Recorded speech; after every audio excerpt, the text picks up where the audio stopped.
A Rossano Veneto un importante finanziamento che arriva direttamente dall'Europa. Sì, l'asse europeo tramite la Regione del Veneto arriva un finanziamento importante, 1.258.000 euro di finanziamento sull'asse PAR, con un cofinanziamento che possiamo coprire con l'avanzo di 222.000 euro da parte del Comune.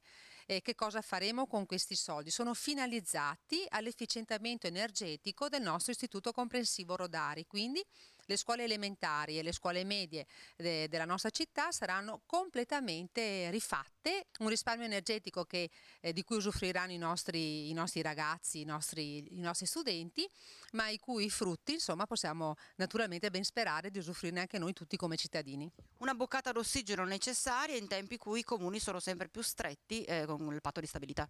Sì, per me tra l'altro è una grandissima soddisfazione perché è il secondo finanziamento europeo tramite la Regione che riesco a portare a casa a Rossano ed è importante che noi sindaci si sia sempre attenti ai finanziamenti che ci possono essere, quelli che esulano le nostre risorse. Diventa indispensabile il discorso della rete.